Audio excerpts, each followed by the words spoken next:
Hi everyone, എല്ലാവർക്കും സുഖമാണോ? ഡോപ്പമൈനേഷൻ doctor അന്ന ലാംകെ എഴുതിയതാണ്. പുള്ളിക്കാരി ഒരു സൈക്കാട്രിസ്റ്റ് ആണ്. എനിക്ക് ഈ ബുക്ക് വളരെ ഇഷ്ടപ്പെട്ടു. ഈ ബുക്കിൽ പറയുന്നതെന്ന് വെച്ചാൽ നമുക്ക് ഇന്നത്തെ കാലത്ത് പ്ലഷേഴ്സ് ഭയങ്കര പെട്ടെന്ന് കിട്ടുന്നുണ്ട്. ഫോർ എക്സാമ്പിൾ സോഷ്യൽ മീഡിയ ആയാലും നമുക്ക് ഇഷ്ടമുള്ള ഫുഡ് കഴിക്കാനായാലും ഇപ്പൊ ഗെയിംസ് കളിക്കാനായാലും ഇതെല്ലാം നമുക്ക് പെട്ടെന്ന് പെട്ടെന്ന് ഇൻസ്റ്റന്റ് പ്ലഷേഴ്സ് നമുക്ക് കിട്ടുകയാണ്. അപ്പൊ നമ്മുടെ ബ്രെയിനിൽ ഒരു പ്ലഷർ ആൻഡ് പെയിൻ ഏരിയാസ് ശരിക്കും ഓവർലാപ്പ് ചെയ്ത് കിടക്കുകയാണ്. അപ്പം ബോഡിയിൽ ഈ ഹോമിയോസ്റ്റാസിസ് എന്നൊരു സംഭവം ഉണ്ട്. അപ്പൊ എല്ലാത്തിനും ഒരു ബാലൻസ് കീപ്പ് ചെയ്യും. അപ്പൊ നമുക്ക് പ്ലഷർ കൂടുന്ന അനുസരിച്ച് ബോഡി ഈ പെയിനിന്റെ ഏരിയാസിലുള്ള വെയിറ്റും അത് കൂട്ടും. അപ്പൊ എന്താ സംഭവിക്കാന്ന് വെച്ചാൽ നമുക്ക് ചെറിയ പെയിൻസ് വരെ നമുക്ക് സഹിക്കാൻ പറ്റാതെ ആവും.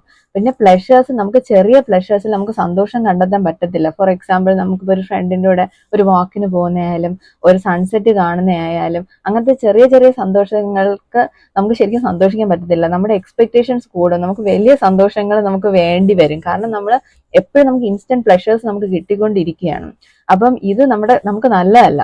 അപ്പം ഇതിന് ഒരു ബാലൻസ് എപ്പോഴും വേണം. അപ്പൊ നമ്മൾ ടേം ഇൻസ്റ്റന്റ് പ്ലഷേഴ്സ് തേടി പോവാതെ ലോങ് ടേം ആയിട്ടുള്ള പ്ലഷേഴ്സ് ചെയ്യണം.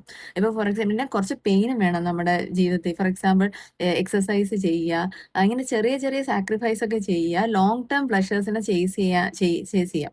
അപ്പം എനിക്ക് ഈ ബുക്ക് വളരെ ഇഷ്ടപ്പെട്ടു. അപ്പൊ നിങ്ങൾ ഈ ബുക്ക് വായിക്കുക. ഇപ്പൊ അഡിക്ഷൻസ് ഒക്കെ ഉള്ളവർക്ക് ആണെങ്കിൽ അതെങ്ങനെ അതിൽ നിന്ന് വെളിയിൽ വരാം എന്നൊക്കെ ഈ പുള്ളിക്കാരി പറയുന്നുണ്ട്. അപ്പൊ ശരി, ബൈ ബൈ.